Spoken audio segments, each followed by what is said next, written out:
us today for Youth Speak, equality through innovative technologies that support global education for the empowerment of women and girls.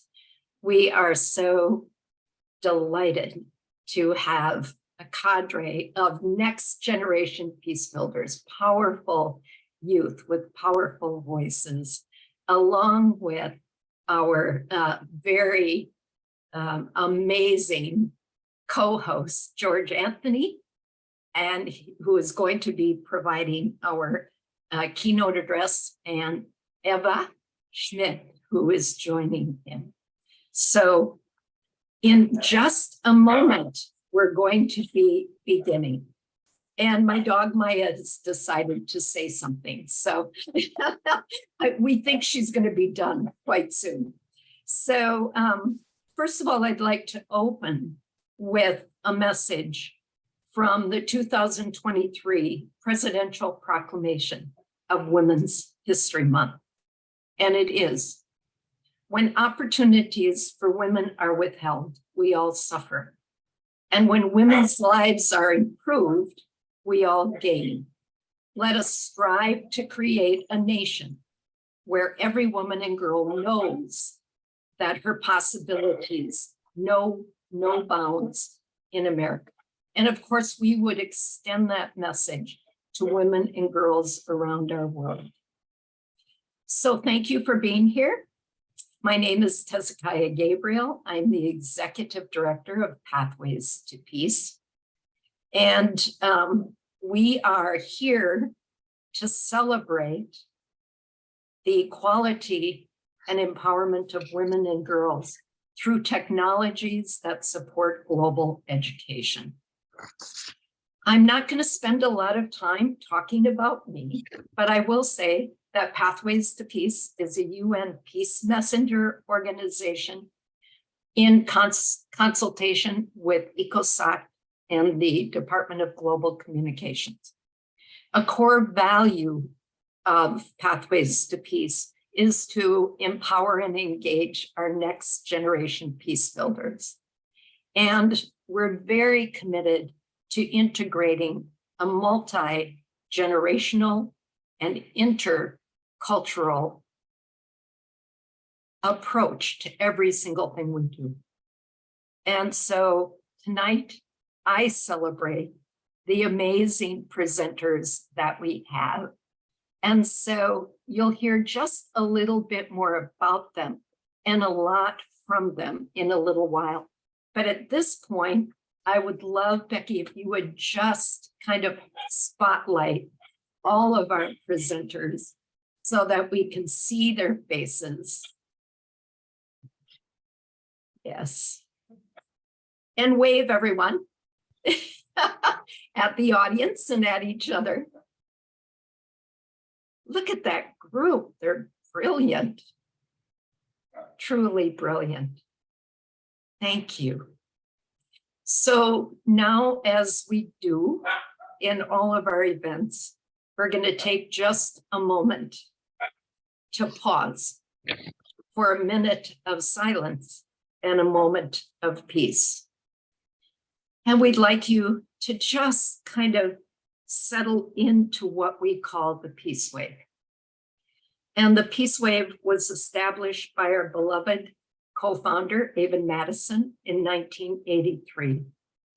And it is celebrated at noon in all time zones. And so in that way, we pause every day for that minute of silence, that moment of peace, synchronized around the world in that beautiful wave of peace. So we'd like you to just settle into your chairs, breathe a little bit more slowly and a little more deeply, and just come into your heart and feel that heart connection with everyone here in the room, everyone in our audience, including those that are viewing this on Facebook.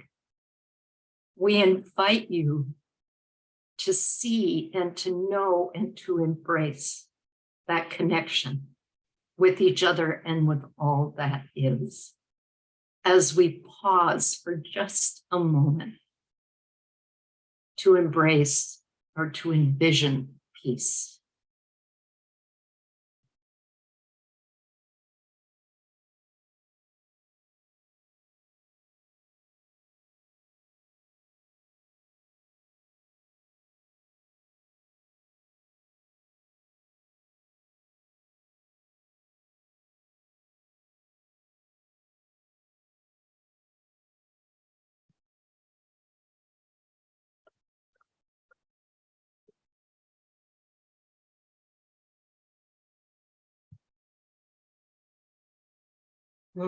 Thank you, thank you, thank you. So next on our agenda, I have the pleasure to introduce my friend, my colleague, my beloved peace brother, George Anthony, or as the youth in our group call him Mr. Anthony. And George has a long history with us. He's our primary representative to the United Nations for Pathways to Peace. And he really, through the years, has mentored and encouraged youth to use their voice to create peace in our world. And it's because of George that we have a pipeline of youth that represent Pathways to Peace at the United Nations. And with him today is a co-presenter who is Dr. Eva Schmitz, who is an educator and a lifelong learner. She was born and raised in Poland. As a winner of the Green Card Lottery, she arrived in the USA in 1994. Eva earned her master's degree in the arts of education at the University of Zielona Góra in Poland, and Doctor of Management in Organizational Leadership from the University of Phoenix. Her doctoral research explored inclusion of diverse leadership. Eva has over 2 decades of experience as a teacher, college professor, and academic dean. She is a college professional, academic scholar, and avid supporter of innovative forms and inclusive models of academic learning. Through her education and professional experience from Poland and the United States, she has developed cultural competence, global perspective, and commitment to diversity needed to prepare students to live and work in multicultural environments and global society. Eva has an extensive undergraduate and graduate teaching experience in traditional and non-traditional institutions and over 12 years of administrative experience within various types of academic institutions, with substantial responsibilities for financial, human resource, and operational decisions, as well as curriculum design, development of policy, training, recruitment, and professional development. So, Mr. Anthony, George, and Eva, I turn the floor over to you. Thank you, Tess. How exciting it is to bring these young voices from Red Bank Catholic, as well as Rebecca Touré and Dr. Schmidt. So we are here today to talk about the role of technology in the idea of bringing it towards education and bringing it to the world. But today, technology is at a point where it's at our fingertips, where we can bring technology into our homes, into our schools and organizations throughout the world, to all 5 continents, where effective change becomes possible. This is something that we do. And at Pathways to Peace, our projects and our trainings, as well as our partnerships with the United Nations Department of Global Communications and ECOSOC, provides our present and our future leaders with a platform to bring their voice, their vision, and their solutions to the table, where we all can benefit. This evening, presenting on CSW67 global platforms is a testament to the technology at hand. by combining the technology towards educational objectives, allows participation in addressing the 17 United Nations Sustainable Development Goals and provide the necessary skills and the training and the resources that impact our communities with positive change so we all can benefit and we all can thrive. In the past, we have worked with organizations impacting youth and adult delegates from Jerusalem to Japan, from Amsterdam to Harlem. Now we're quite busy in Guinea and of course with Uganda. And we'll hear from Gerald Nacera a little bit later and throughout the world.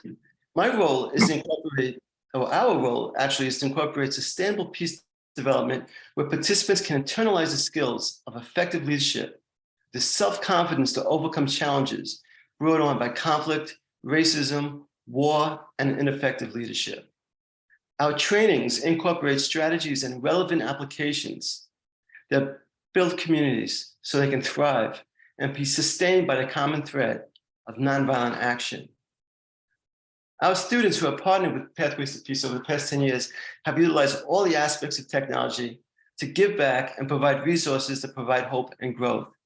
I remember a few years back, Tez, when I brought a group of students to the United Nations to an International Day of Peace subcommittee meeting on the status of refugees escaping the war in Syria and were placed in camps in Turkey and Greece. The primary concern, the primary conversation that day were the parents, the refugee parents, whose concern was the lack of education for their children.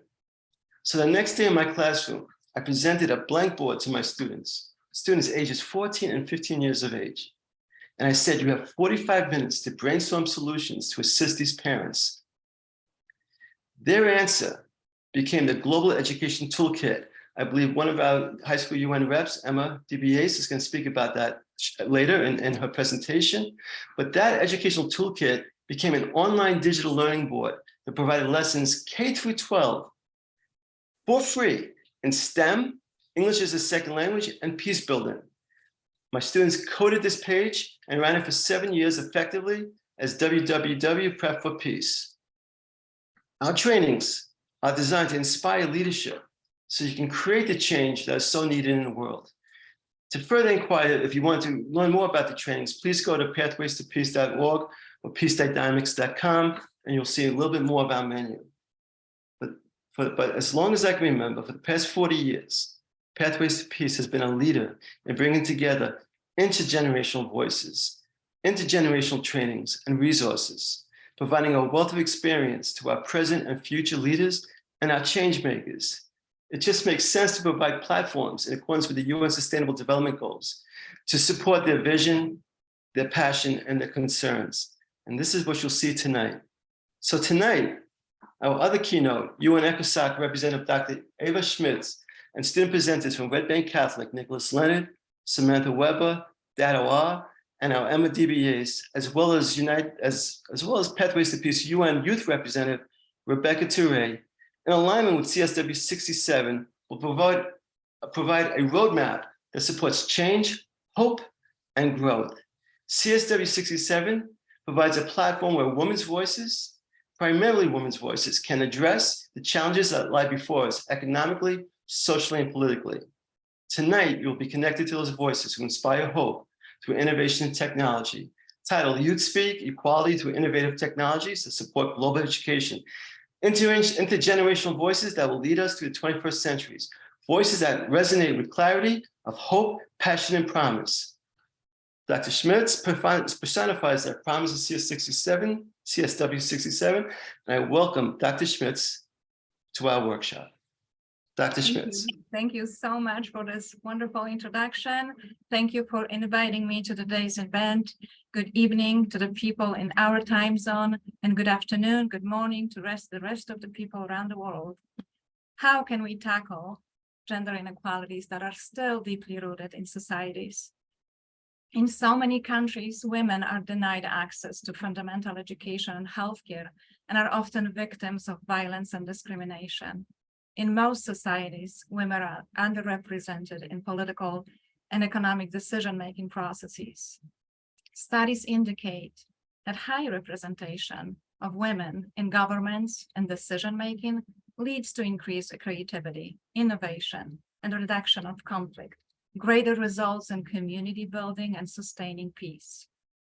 According to the World Economic Forum report I just recently read, 13.6% of politicians in Norway's national parliament are under the age of 30, comparing to the global average of 2.6. Last year, the youngest elected national politician in Norway was only 20 years old. Armenia, Serbia, Bhutan, San Marino, Belgium, Suriname, Denmark, and Sweden have also by far exceeded that global average. Why is that important? For one, many believe that young politicians have the critical voice in the issues that are important to them in their future. Similarly, there are so many known female leaders breaking the barriers of addressing gender equality and social justice, shattering the glass ceiling, increasing the representation of women in government and businesses. One example is the Prime Minister of Norway, Erna Solberg, who has been an advocate for women's reproductive health and environmental sustainability, including policies addressing the climate crisis. Today, most women in the United States have access to an equitable childhood education, which is not the case in other countries. 130 million girls worldwide are still deprived of their basic rights to attend school. In response to policy changes, higher learning institutions, including my employer, DeVry University, implements program focusing on closing diversity gap in technology-driven education, such as Women Plus Tech, Next Gen Hispanic, or Future Cyber Defenders. As per UNESCO, we are observing a positive trend. Female students outnumber male students. In 2009 alone, 54% of students awarded a degree were women. However, they are still significantly underrepresented in science, technology, engineering, and math, STEM degrees. And women are continuously underrepresented in academia and university leadership positions. Only 40% of senior academics, professors, dean, chairs, and executive leaders, and less than 30% of research authors are women. A significant gender gap, which is similar to what I reported in my dissertation research in 2008. This gender gap is much wider in technology and manufacturing industries. The women of today need to be provided with opportunities to grow, tools, resources, and guidance to become more confident, responsible, and active community members so they can advocate for themselves and for their communities. When girls and women are empowered, their families and community thrive. Empowering women and girls and ensuring their access to education and resources will help realize professional opportunities, higher wages, and greater ability to advance their careers. Innovations and technology can mean many different things to everyone. To my mother, who is almost 80 years old and lives in Poland, a smartphone is a game changer because she and I can connect and FaceTime daily. Look what we can accomplish today. Using Zoom, we can present and connect with hundreds of people around the world to share our message. What does innovation mean to 2.5 billion women in rural villages around the world who still cook on the open fire? Through my husband's company, Think Greener LLC, we are focused on sustainable pathways for a just future. Think Greener has partnered with the Trinity Forestry Services in Uganda on a pilot project empowering women and children by implementing solar-assisted improved clean cook stoves and access to renewable energy. The project is estimated to reach 163 villages with a population of approximately 80,000 people who currently do not have electricity and burn kerosene at night for intermittent lighting and cook on inefficient, unhealthy stoves such as traditional three-stone fires. The solar-assisted improved clean cook stoves are handmade by the women of the villages, providing them with skill set, source of revenue, and much more. The materials for the stoves are locally sourced from either anthill soil or clay. This innovative solution directly aligns with 10 of the 17 United Nations Sustainable Development Goals. I would like to close with a personal story.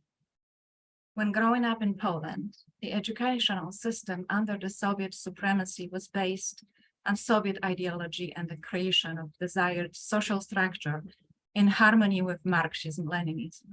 The working class was the base of structure, therefore the vocational school system took priority. Access to higher education was limited and centralized. After the emergence of the Solidarity movement and the political transformation in the 80s, followed by the collapse of the communism, the educational system changed, including greater autonomy and increased access to secondary and higher education. I was a lucky girl. I had good grades and was accepted to high school.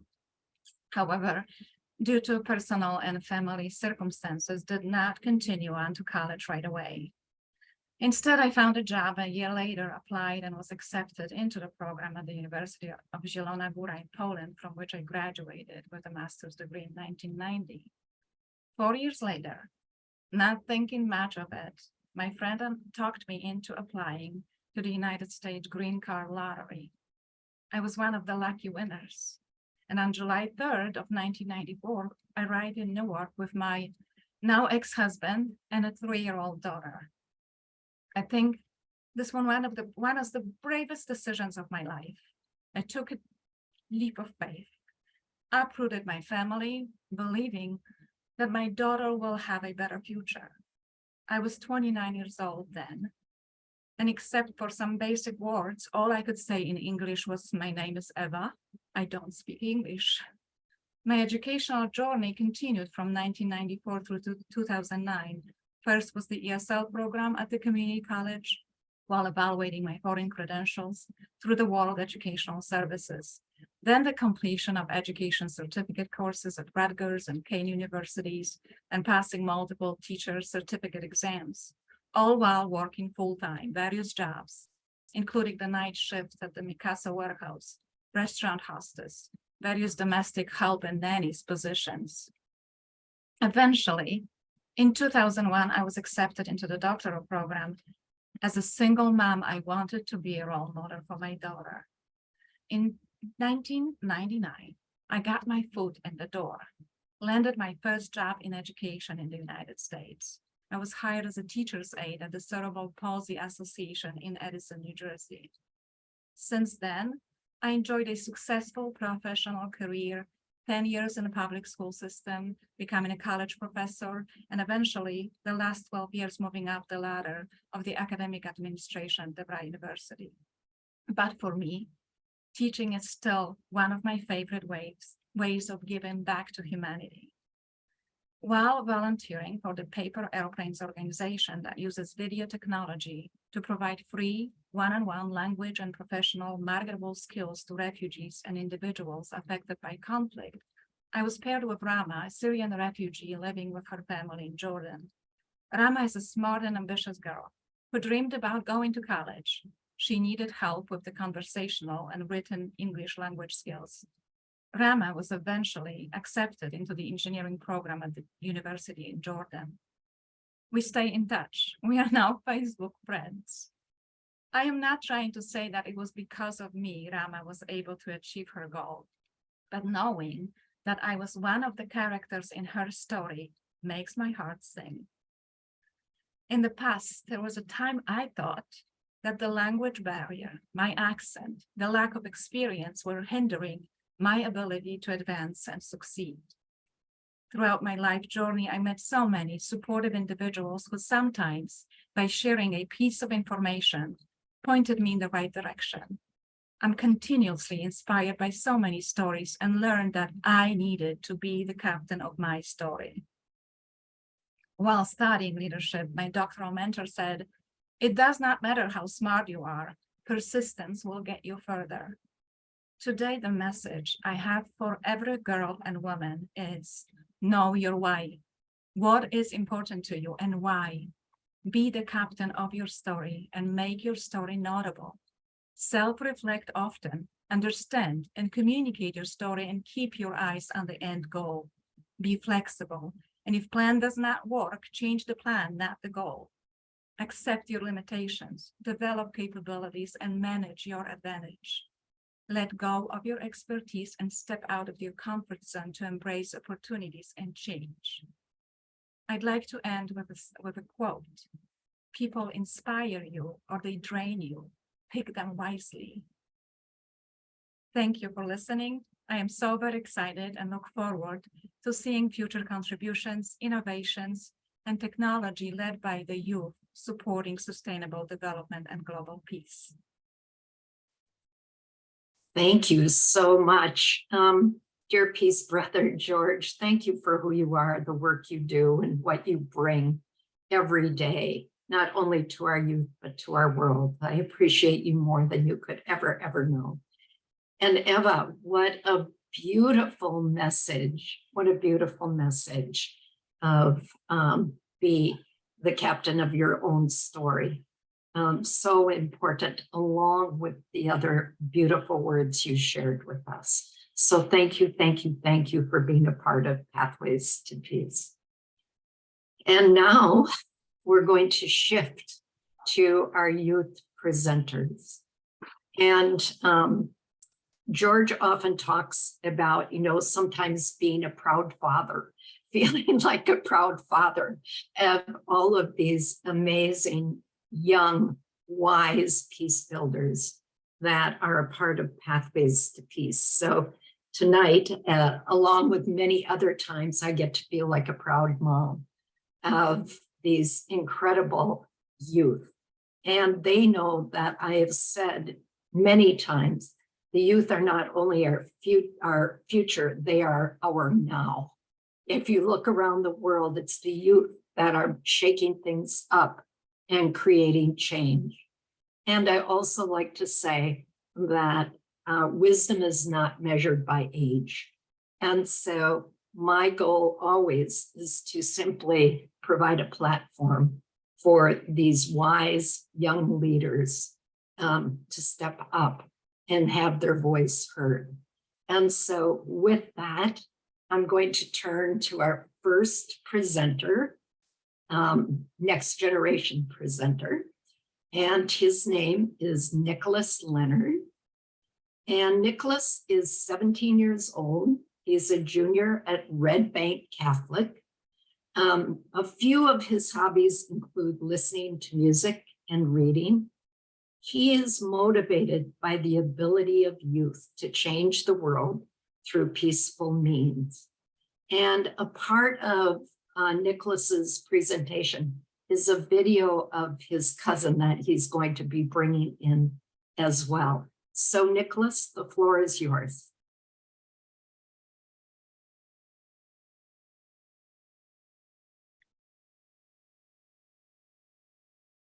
Hi, my name is Nicholas Leonard, and I am a junior at Red Bank Catholic High School in Red Bank, New Jersey.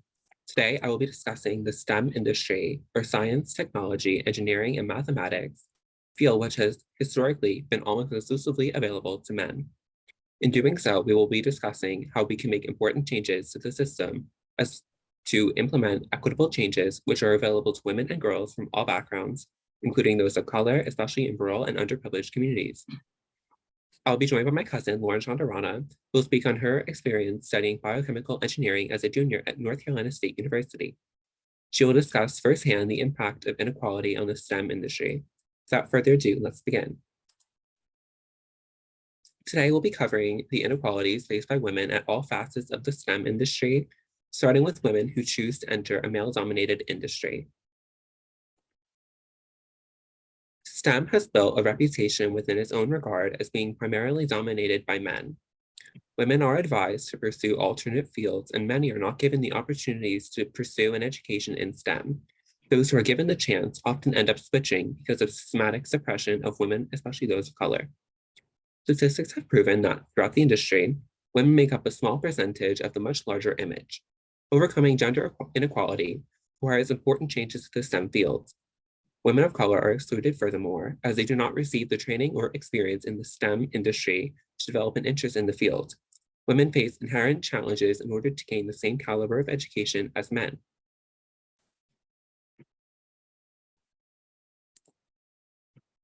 Women who show an interest in STEM are frequently discouraged from pursuing the field, as it is largely male-dominated. This leads people to believe that women who pursue STEM will struggle. By enabling people to not challenge the narrative, to not push towards gaining an education in STEM, we are further enabling disproportionality and discouraging women from pursuing their interests.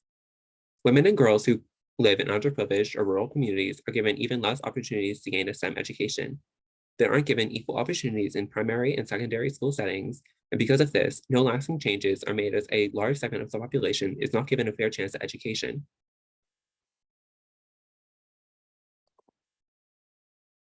Women who pursue medicine comprise a large percentage of the current medicine industry, however, are often taught by white men, not someone who personally understands the challenges and struggles that they went through in order to gain an education.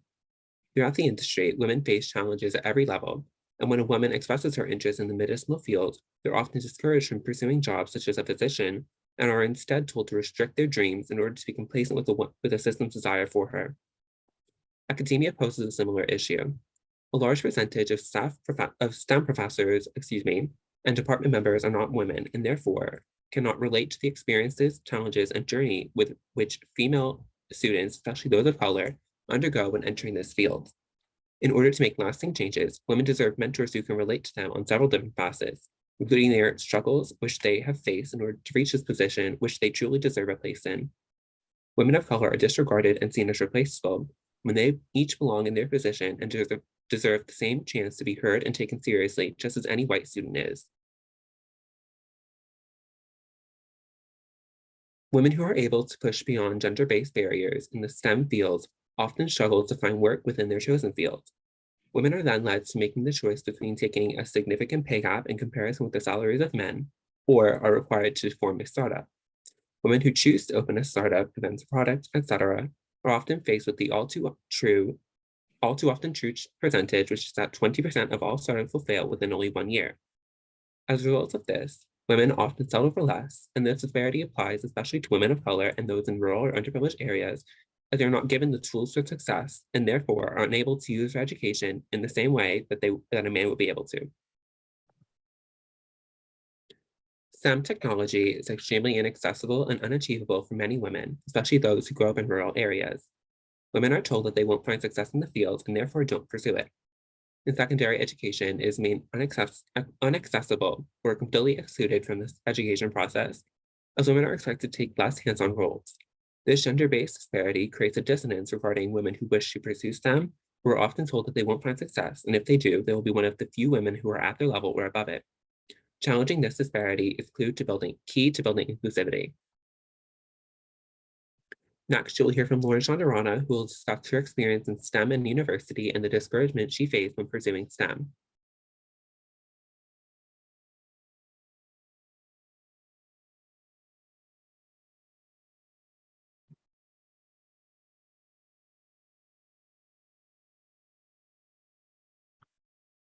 Becky, we can play that video. Here we go. My name is Lauren Chandarana. I'm a junior at NC State University in Raleigh, North Carolina, studying biological and agricultural engineering. My interests in this field revolve around the environment, water resources, and water quality. As a woman in the STEM industry, I am no stranger to the ways in which our education system is built against women, especially women of color. Growing up, I was one of the only kids in my schools from elementary to high school that was of mixed race and still involved in high-achieving academic programs. Most of my peers in these programs were white, and it was often discouraging to not see myself represented in others, whether that meant through other students or teachers. As I got older, the variety of backgrounds began to increase, notably more so in men than in women.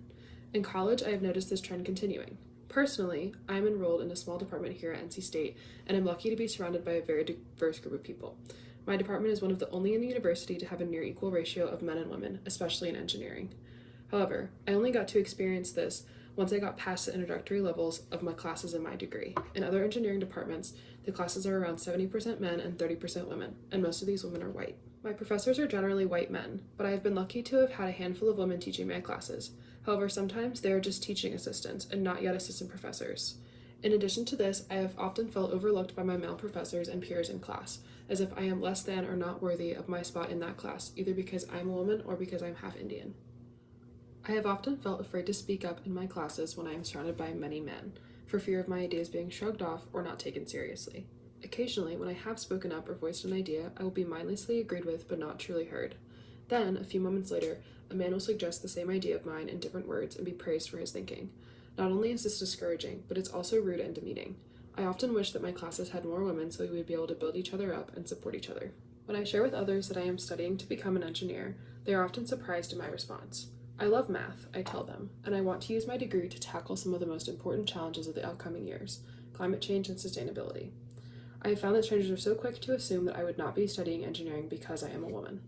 When I was looking into majors in high school and brought up engineering, many influential people in my life warned me that I would spend my time in a male-dominated field. I understand that they wanted to prepare me for the change, but instead of encouraging me to change that, they made me doubt my own abilities. Was I smart enough to compete with the men? Was I good enough? Would I have to work twice as hard to accomplish less? Sometimes the answer is yes, and knowing this made me stronger and more resilient when I got knocked down. But the problem here is that I should not have had to ask myself these questions.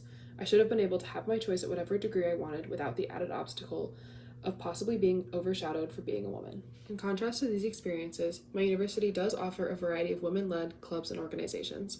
I was involved in the Women in Science and Engineering Living and Learning Village during my freshman and sophomore years, where I lived with other women in STEM and got to build connections with them and our mentors, the upper class women who would help guide us through our first semesters of college.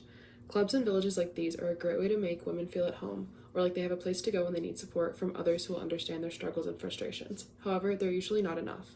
When we solely rely on clubs like these, we have to make time and physically bring ourselves into these environments where there are other people who look like us, instead of every environment already offering that comfort. When classes get hard and schedules get busy, these gatherings are often the first things that can be sacrificed in the choice between study hall and social hour. I believe it is important to make a conscious effort to integrate more women of all backgrounds into these environments so that we can still gather in these groups when we want to, but can also feel safe in every space from the start. In addition, I think one of the biggest challenges we face as women is education. From elementary school, young girls need to be taught about science and math and encouraged to be curious about these topics instead of turned towards dresses and dolls when the boys are allowed to get their hands dirty. We need more education about women-founded companies, more representation from these companies through career fairs and our professors, more available education for women in developing countries, and more education for men about our problems in the industry. In order to affect real change, we need to have a seat at the table. We shouldn't have to work for it, and it shouldn't be given to us. It should automatically exist. And for that seat to be effective, we must be heard and respected by every single one of our peers. We are women. We do not need men to accomplish our goals, but in a world where feminism has been described as anti-man, we need men to understand that we do not want to take their jobs or their places at the table. We want to stand with them as their equals and be given the same opportunities to flourish. That being said, I understand that this is an incredibly big change that needs to be made within our society. I am grateful for the opportunity to share my experiences with you all, and I'm excited to hear about more specific plans of action that will be discussed at this event. To all the women out there, never question your place in this world. Figure out what your passion is and fight for it every day, no matter the obstacles. You are worthy, you are capable, and you are supported. Thank you.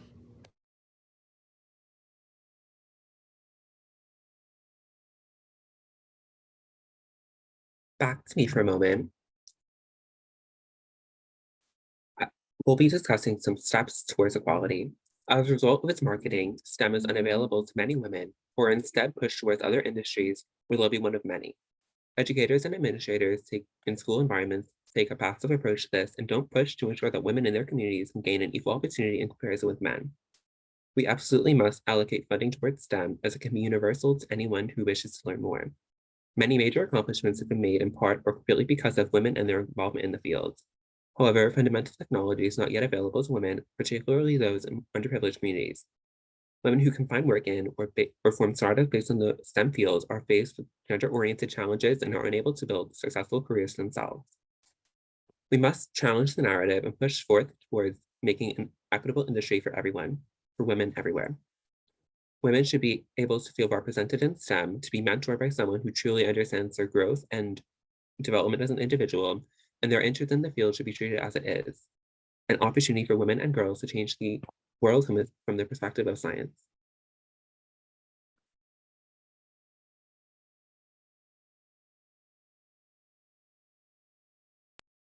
Thank you so much, Nicholas.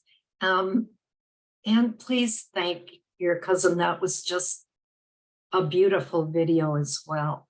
I want everyone to know that Nicholas has put forth his interest in STEM, especially, and I'm so grateful for this, Nick, especially as it relates to the marginalization of folks, which is another layer of inequality for women. And Nick put this out to us several months ago. So I just so appreciate your passion and what you shared with us. Thank you, thank you, thank you. And so next, we have two young peace builders who are going to be presenting together. So I'm going to introduce both of them, and then I will turn it back to Samantha. So the two presenters for this next piece are Samantha Weber and Dado. So Dado is 16 years old, and she also goes to Red Bank Catholic High School. She plays girls lacrosse, and she's involved in her school's signpost club, which writes for the school newspaper and mock trial. She's committed to using the opportunity she has as a young teenager to ensure a vision of peace, including bringing awareness and perspective to the gender gap in STEM fields. And Dado is a varsity cheerleader interested in the medical field. She's active in many clubs and volunteering at Red Bank Catholic and for her community. She's so excited for her first year working with Pathways to Peace and the contributions she's been able to make to peace. And so Samantha and Dado, I turn it over to you.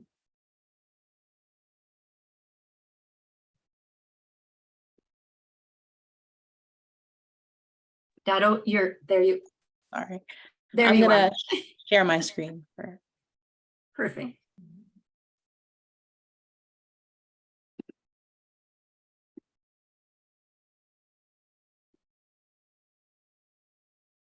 Um.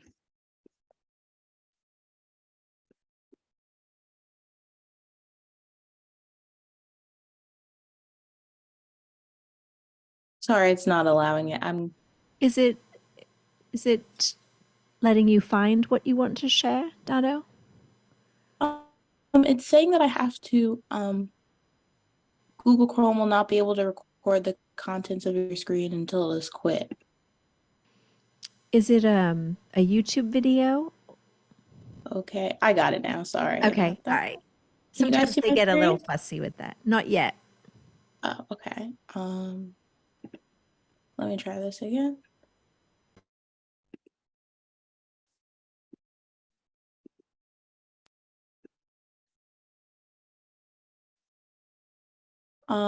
It's still not granting me permission to share my screen. If you open the place that you want to share, and then when you click share screen, under the first tab, will it allow you to actually share the screen instead of sharing the other screen? If you start by sharing the screen and then move your mouse to the image, you might be able to do it that way. Does that make sense? If you click share, there we go. There we go. Sorry about Right. that. No worries. Zoom does not make it easy. They're always changing things. So thank you. Okay.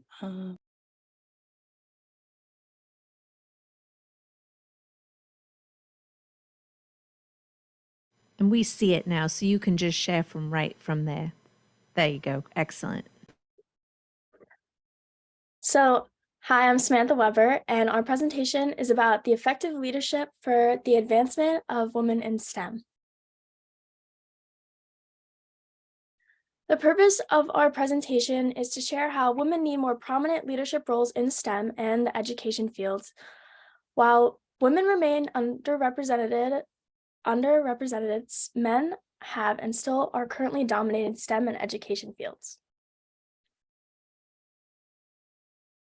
Factors perpetuating gender STEM gaps. The factors are gender stereotypes, which have been around for ages, male-dominated cultures. There are fewer role models in education in general and the STEM fields, the effect on women and little girls' confidence levels, and education. Gender stereotypes. Although old gender stereotypes of women playing a more domestic role in their careers have long been broken, they still affect women who are in the workforce. Growing up, it is proven that young girls are not pushed towards STEM fields like little boys are because the stereotype is women do not belong in STEM is making them believe that they could not pursue a career in it. Since young girls are not pushed before they're even old enough to really come to their own conclusion and decide their career path, they are pushed away from the STEM fields. Iris Bahar is a computer science professor, and she admits that she felt judged and felt imposter syndrome while pursuing her dream career. Imposter syndrome is when you feel like your achievements and hard work are undeserving and the position or title you received. Like Nicholas in the video, she said that she felt like she was being pushed away from the field and she felt that people were judging her and the men were not taking her ideas as seriously. This is how this woman felt, and many other women in this field feel. Many women in STEM continue to feel this imposter syndrome because of the gender stereotypes in the workplace and trying to continue an education in college. This feeling of discouragement and the stereotype that women cannot exceed the boundaries of STEM fields after they have been long dominated by males is what perpetuates the gender gap. Breaking gender stereotypes.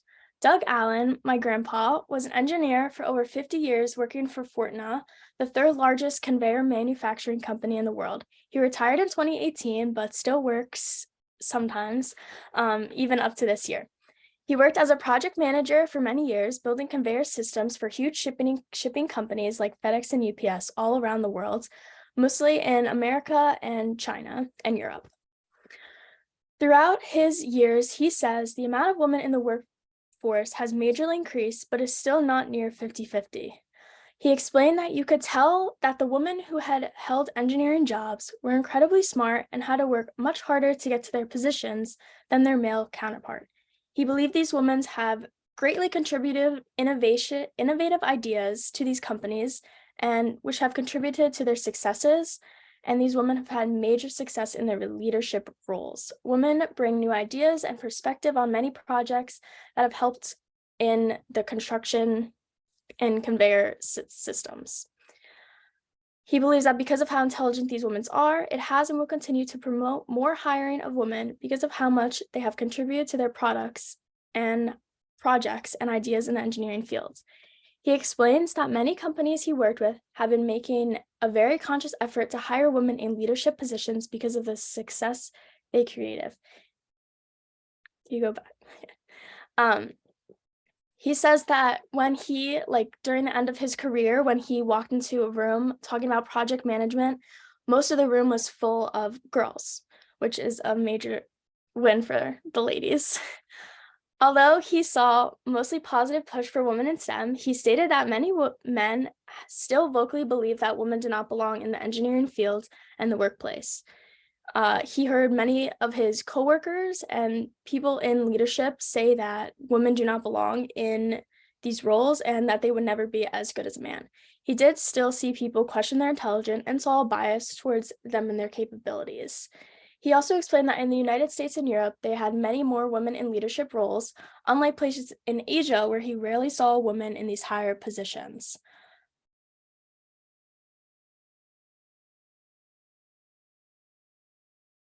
Male-dominated cultures.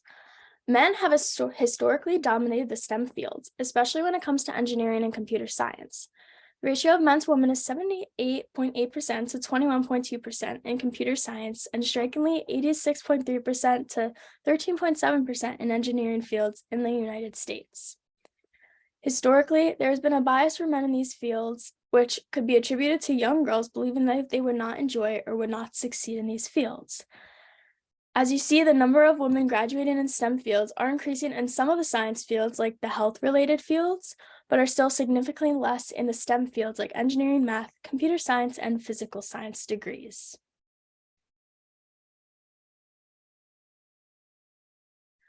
Fewer role models. Since women are less represented in the workplace, young girls don't have as many role models to look up to, and that would encourage them to continue a career in STEM. Microsoft held a study where 6 out of the 10 girls said they felt they would be more likely to pursue a career in STEM if they knew that men and women were employed equally in the workforce. This gender gap is contributing to the idea that girls cannot become successful in the workplace. If little girls know that they won't be treated fairly in the workplace, they are less likely to want to be in that field because they know they're going to have to work 10 times harder than the men. Women professors only make up 28% of the workplace. Without role models to look up to, it's hard and intimidating for girls to pursue a career in the STEM fields. Having more female teachers and mentors that little girls could look up to would increase the amount of women who are interested in STEM. With greater role models, the gender gap will close throughout time.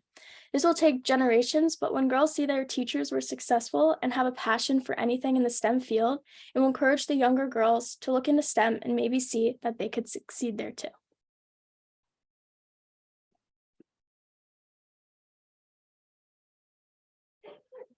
The effect on confidence levels. So what are the main effects in young girls? In a research study by UNICEF, it was proven that girls have lower self-confidence in their STEM abilities than boys in most countries. And I will be getting into that further with the actual statistics. But before I say that, I wanted to say that it is important to inspire confidence among young women and especially girls at an early age so that they know what can be achieved. It can be hard motivating young girls to pursue a male-dominated field, lacking the confidence needed to overcome gender barriers. And I think it's important to also acknowledge that you may be taking a role in that too. My friend who is interested in engineering, she mentions that she wants to major in that in college. And my first thought is always, oh, that's a really hard field. That's pretty difficult. And that's very discouraging and could be unmotivating because as a woman going into that, wanting to major in that field in college and hearing the reactions from all of our friends and other people, it can be discouraging to want to continue to pursue that field when everyone's first reaction is always, oh, that's difficult as a woman going into a male-dominated field.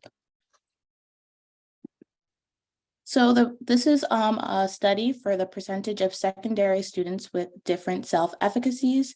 And we have the boys in yellow and girls represented in green. Self-efficacy is the definition of that is an individual's belief in his or her capacity to execute behaviors necessary to produce performance attainments.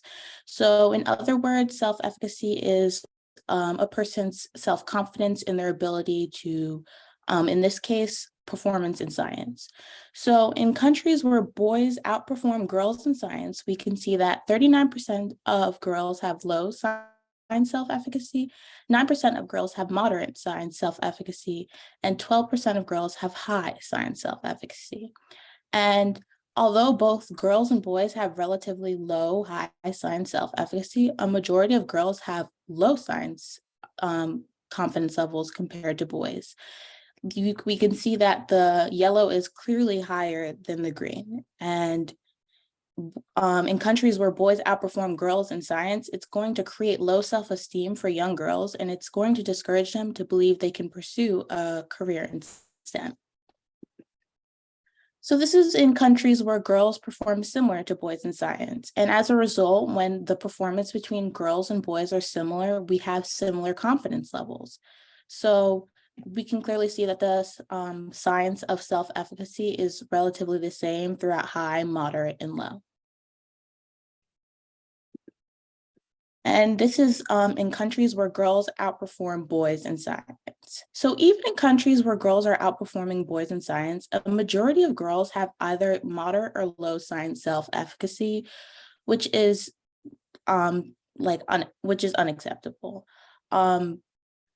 Girls are outperforming boys in science in these countries and yet still have moderate self-confidence instead of when they should be feeling higher self-confidence, and when they should be feeling higher self-confidence within themselves as they are performing well and even better than some boys. As we can see, there's 56% moderate signs self-efficacy and 34% low signs of self-efficacy, with only 11% of girls with high signs self-efficacy. So these are relatively low, high confidence levels and relatively high, low self-confidence levels. How gender gaps affect education. If young girls aren't able to see those who look like them in male-dominated fields, this is just going to further discourage their motivations to step into STEM fields. An important part of STEM is education. It is the first step into entering the field and accessing it. Education is crucial to developing empowered women STEM leaders. Too many girls are held back by social norms that influence the quality of their learning. Not only do we need more women in the STEM field, but we also need more women to be able to educate other women to feel empowered in STEM. More women educators are going to inspire young girls so that they can see that, oh, I see someone who looks like me, someone who's in a field where we're in a male-dominated field. They need inspiration and role models. Also, it's important to acknowledge in countries where there's a lack of resources, women and girls are not able to access the education they need to learn STEM. So this is forcing them to pursue careers that are accessible to them. Education is not accessible in all countries. And that's another step into closing the gender gap, is by making education more accessible. So how can we find a solution? We can introduce STEM to young girls from an earlier age and make it accessible to even those who lack the resources. We have to be able to challenge kids to overcome the social and internal biases. We can make women's STEM workshops available to young girls worldwide by posting them online and providing people with opportunities to try STEM. It is all about encouraging the minds of young women to be able to pursue STEM careers. I also wanted to acknowledge that many of these things have been done and have happened already in today's age. We are slowly working towards closing the gender gap in STEM. There are more young women entering STEM fields, and education systems have been altered so that kids can pursue an interest in STEM from an early age. Countries that also lack the resources to provide STEM studies are now using online workshops to be able to display STEM interests to their young girls. But even with all these achievements made, women continue to be underrepresented, and the only way to truly fix the gender gap is to continue to find innovative ways to encourage and motivate young women into STEM fields. With more and more STEM women educators, young girls will be able to see representation within the STEM field and feel comfortable to enter the realm of STEM studies. As young girls, it's important to continue to empower and build up young women to continue to break barriers of years of deep-rooted gender gaps in the STEM field. And as a young teenager, it's very inspiring to be able to be given the opportunity to speak to you all today about the gender gap and how it affects my life and it affects all young women's lives. And then here are some of the resources we use for our statistics and our graphs and our information for us, me and Samantha, to be able to create this presentation. How wonderful. Great information. And thank you. Thank you, Dado and Samantha. There's lots of love for you, Samantha, Dado, and Nicholas in the chat. So I hope you take a look at that.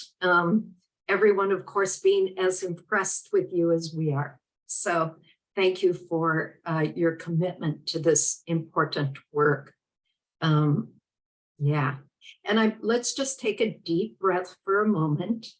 And I want to pause and thank our technical support person before I move to Emma. And Becky Suzik is here. You heard her voice coming in to help Dado. And our next guest speaker was very delighted that Becky was here because Emma typically provides support for our events, so she was particularly excited about that. But Becky, you have our love in our heart, and thank you, thank you, thank you for providing support for this event. And so again, lots of good comments in the chat for you all to pay attention to. So it's just an honor and a privilege to introduce to you Emma DBAs. And Emma has been with Pathways to Peace for quite some time. She serves on our social media team, provides leadership there. And she is a powerhouse and a leader. And we're so grateful for you, Emma. So she's 17 years old. She's a senior at Red Bank Catholic High School. She was previously at Modern Day Prep, which closed down in June of 2022, but she's found her home within Red Bank Catholic. And I'm sure they are grateful to have you, as well as our other youth leaders. She's a part of many things. She's the student representative for Red Bank Catholic to the United Nations. She's a United Nations delegate for Pathways to Peace. She's a part of many programs at Red Bank Catholic, including the new leadership program that was introduced this year, and campus ministry as a Eucharistic minister.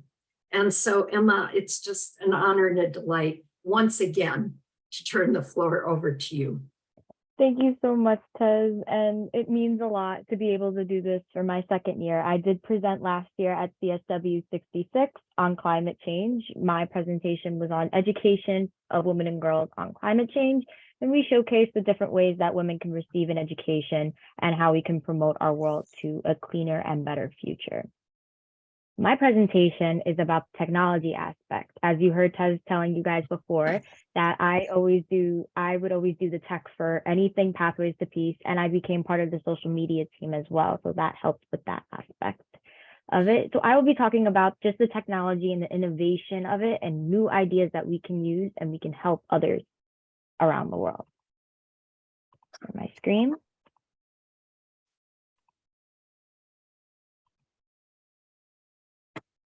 So Youth Speaks is the title of our presentation, Technology and Innovation and New Ideas. Who am I? I am a senior at Red Bank Catholic High School. I'm a United Nations delegate for Pathways to Peace, student representative for Red Bank Catholic, or RBC for short, to the United Nations. Recently, I was awarded the Exceptional Young Women of Peace in 2022, and the nominations are out for now the 2023 Exceptional Young Women and Women of Peace. So I cannot wait to see what happens with that. I am the Chief Student Leader and Executive Committee Member for Gandhi King Season for Nonviolence. Our event is coming up on March 28th. Rebecca Ture, another youth speaker on this panel, is also part of that committee with me. And Mr. Crestatelli and Mr. Anthony, who are both here, are working with that as well as Tez. I presented, as I said, at CSW66, and I was an intern for both potential Republican Congresswoman and current Democratic Congressman of New Jersey of the 6th District. So I had interesting thoughts on both sides of our party system within our government. What would I be talking about? Different technology innovations, programs that help kids receive an education internationally. Two programs that I've highlighted are Virtual High School, which I will talk about, and what Mr. Anthony talked about before, Prep for Peace and Peace Dynamics. And the last topic is new developments that can help women and girls receive an education on technology. First, we're going to start with technology innovation. Let's go back a step and let's define what a technological innovation is. It is a new or improved product or process whose technological characteristics are significantly different from before.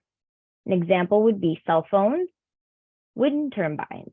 I have Mr. Anthony is going to help me out with this example. Mr. Anthony, can you tell me what your first phone was?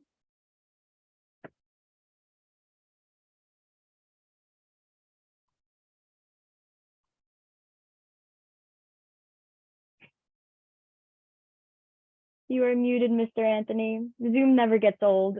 Okay, so Emma, my first phone was something connected to the wall with a wire. Is that something you're kind of searching for? Yes. Did you have a flip phone or a BlackBerry at all as your Yeah, I phone? did. I had actually Handheld phone. back in the day, I had both. I had the handheld phone, the dial, and then I had the flip phone, and I had a BlackBerry, which I still kind of miss. I still have a miniature BlackBerry. I wish maybe I could just crank it up one day. My first phone was an Apple iPhone 7. I have a different phone now, but an Apple iPhone 7. We So- see from there, from the handheld phone attached to the wall to the iPhone 7, that there was an innovation of technology. The Mhm. phone developed. Now, Mr. Anthony, what is your current phone? My current phone is an iPhone, which I'm actually using to watch Facebook, our workshops. I'm watching you on Facebook with my iPhone 11. My current phone is a 13 Pro. We see from my iPhone 7 to the 13 Pro that there was another innovation, another development. We have seen back when Mr. Anthony had his first phone, from when I had my first phone until we both have our current phones, there are different steps of development of the iPhone. Because people started getting ideas, people started getting motivated and saying, how can I improve our product? How can I improve this so people that all over the world can use it? So you're not having to pay for international phones when you're using the dial. You don't have to pay 10 cents at a, what are those called, Mr. Anthony? You have to pay 10 cents to get to dial your phone? It was a payphone back in the day. Payphone. They're still used, but not as much because we all have digital cell phones. That's the technology innovation that I was talking about. So thank you, Mr. Anthony, for your contribution on that. You're welcome. So what is considered a technology innovation? So the first technological tool was created over 2 million years ago, but we associate technology with digital products, which was invented in 1937. The first technological tool created over 2 million years ago was a stone axe. We don't consider technological tools as digital. A pencil is a technological tool, a calculator. All of these things that we use to help us are considered tools, digital or not. Over the years, we see a development in different innovations and then improvements to those inventions. Oh, I'm sorry, I misspoke. Different inventions and those improvements to those inventions to help people in future generations. Going back to the iPhone example. Using that flip phone, going to the iPhone, and then going to our current phone, we have helped future generations be able to access information at their fingertips within a snap. This is what our country has become, and it will continue to grow. With the people, with the women and girls that are continuing in education in STEM, in technology, and computer science and coding. So what does it take to create multiple technological innovations? Different educations, computer science, business, finance, statistics, and environmental science. Environmental, so you can learn about climate change. You can see how the different parts of the world, and you could create new tools and new ways to prevent climate change from happening and give more access to people in the world on these instruments and tools so that they can use them in their countries and help promote them to become a developed country. Statistics, so you can compare what everything was before and what everything is now. Finance, you can handle how much money you are spending when you are creating your new product. When you are promoting your technological product, you need to have some kind of backing with that just in case it explodes and it goes up. You need to have some finance with that so you can be able to handle it.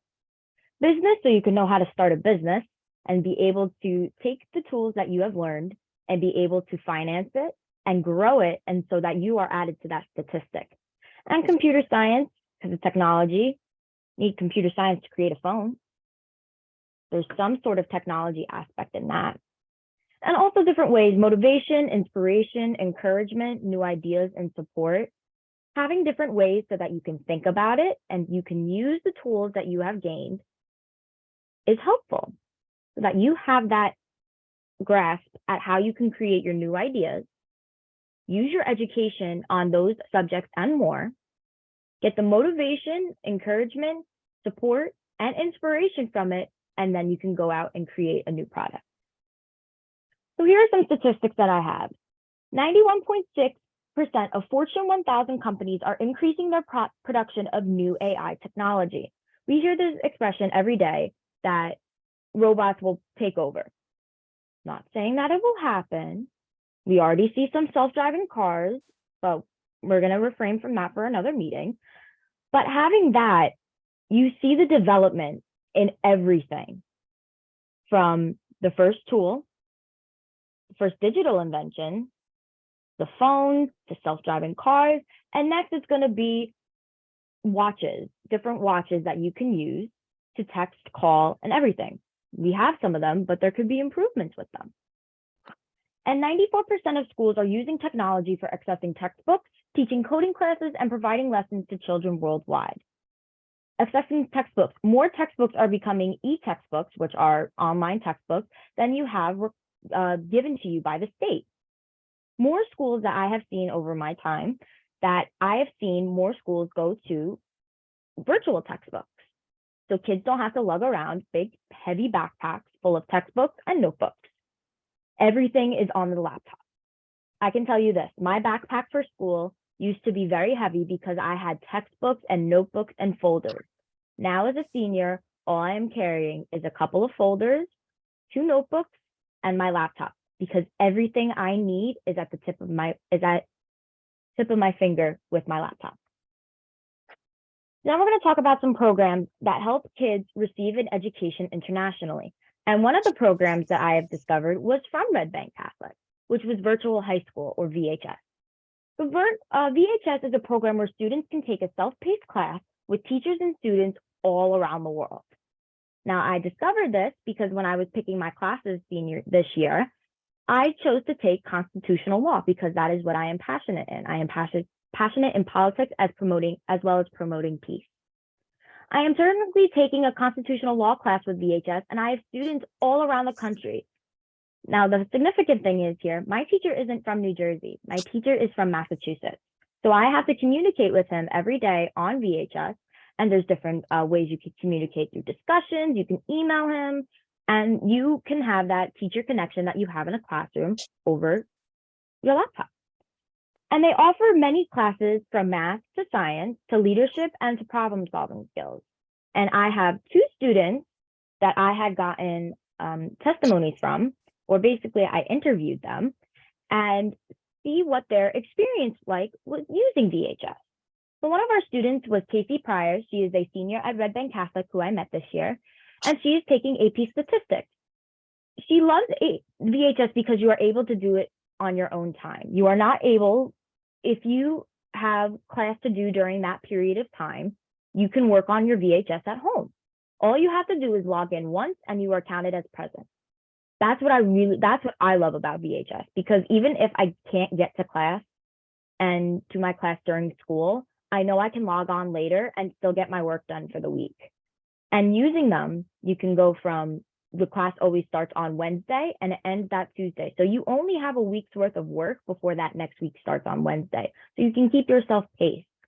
And then Kaylee McPhillips, I do not know how to pronounce her high school, but it is in Massachusetts. I don't want to butcher the name, so I'm not going to say it.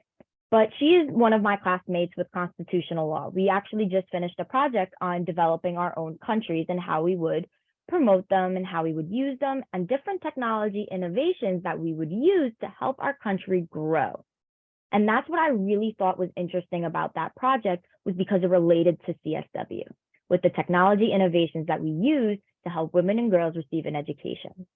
So these are 2 women, both seniors in high school, that use VHS for 2 different reasons. One for statistics, one for constitution law. And they use them to help promote their learning and help improve their learning so that they can take those skills and spread them out to the world. And one thing that we all thought collectively like an improvement could be on VHS was how the student is able to see the teacher. So the teacher can only communicate through discussions unless you want to meet for a Zoom meeting. But other than that, it's just discussions. You don't actually meet your teacher. I met my teacher through his bio. That's about it. So having that one-on-one aspect with the teacher, calling him and doing a Zoom with him and seeing what it is can help the student actually grow more in the class. I've seen that with the pandemic and coming on to from virtual back to in-school learning. And the second program I'll be talking about was what Mr. Anthony mentioned before, Prep for Peace and Peace Dynamics.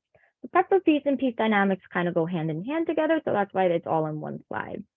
So it is, they are both websites that provide kids worldwide with an education in leadership and school and regular school education. So you can take an English class as well as learn conflict resolution skills. Seems like a perfect match for me.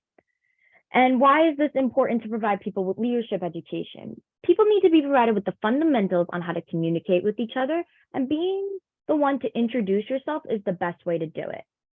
Always be proactive. Never sit on the sidelines. You never want to sit and see, okay, I'm going to wait for somebody to introduce themselves and then I'll do it. I'm too scared. You have to be able to speak out. That's how I started with all of this. I was the one who spoke out. And the way that I met Kez was because I spoke out offering my help to her. And that's a different story for a different time. But it shows us that even if you are scared to do something, you have that push in your mind saying, what's the worst that can happen?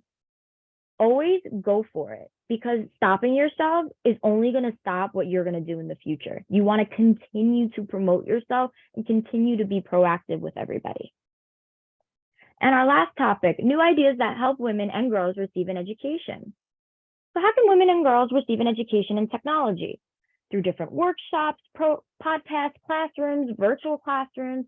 You use the different ways that you can use different tools that we have produced, new innovations that we have used, and share them with the world. Virtual classroom and in-person classrooms are two big ones. You start the education at a very young age. More women and girls are going to want to go into STEM fields because they have learned it at such a young age. If we continue to take away that education from them and saying, okay, we're only going to teach them in high school, they're not going to know what they want to do in college. They need to have that fundamental of STEM taught at a very young age, because even though the brain develops every 7 years, the information that you are gaining still develops with it. So in that first 7 years that you receive that STEM education is only going to grow with inside your mind. And making sure that having that education is helpful, because now other women and girls who don't have access to that education are able to promote it to other people. Women and girls are not shy of an education. Just providing them one can be a challenge because maybe where they are or how restricted their area is to receive one. Sometimes in countries, they don't have internet, or some people, they don't have the technology that they need to have an education. They have teachers in classrooms. They're hiding when they're teaching because they're not supposed to promote education. But being the one that says, I am going to teach because I love the kids that I teach and I want them to grow and succeed in life, that is what we need more people of. More people saying, I want to teach kids because I want these kids to succeed. I want the future generation to succeed. And that is only going to happen if we are proactive about it. And doing the presentation like CSW is going to help a lot. With online programs and meeting spaces, people can receive an education from the comfort of their home or on the road at the tip of their fingertips. And I will mention what I mean by that in the next slide. So since 2020, when the pandemic hit and many schools and businesses went virtual, there were major developments in the technological community. Zoom, a virtual meeting place, as we are meeting right now, is helping communities come together for school, social outings, and business meetings. Even though people are coming together in in-person outings, Zoom and any virtual meeting platform is still used greatly. As we see now that we are connected through our fingertips, through Zoom. Zoom became prominent in 2020 when the pandemic hit, And all the schools and business companies had to come home and sit in their homes and had to figure out how to still receive an education. Zoom came out and promoted themselves, and that's why Zoom is so big. That's why Zoom is prominent in our nature, because we use it every day. Yes, we still have the please unmute yourself or please turn on your video and don't show your forehead in the camera. We still use that. It's been the same thing since 2020. It's the same thing in 2023. That's never going to change. And I hope it doesn't change, because those kinds of stories always make me laugh. With all the new technologies being developed by women and girls, we see the improvements they are making to society. We've seen women and girls develop different technologies and different innovations to existing technologies, and they're not getting enough credit for it.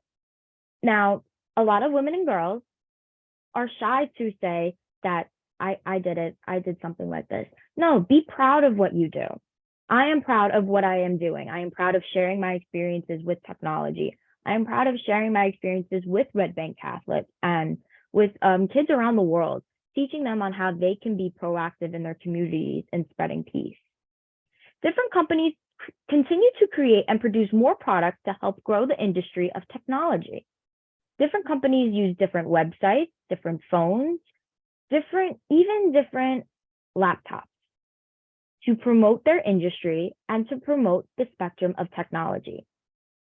We have seen over the years that technology has started off small, and with the education of women and girls and just people in general, that has grown exponentially.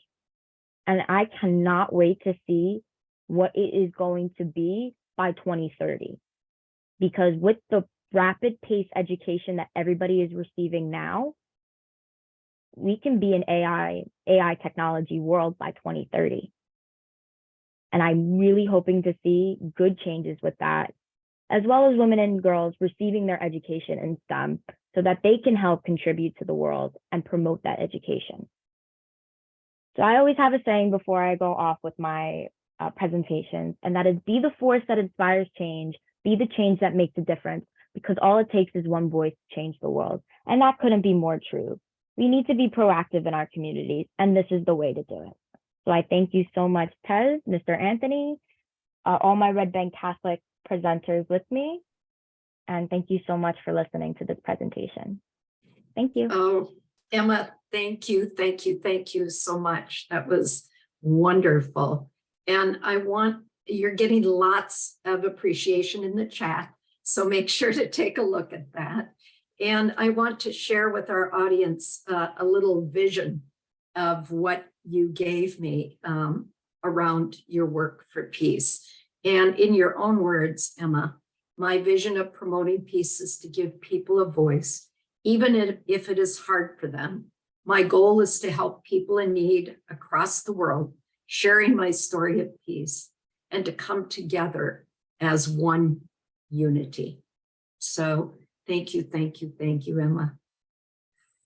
And our last next generation peace builder for our time together today is Rebecca Ture.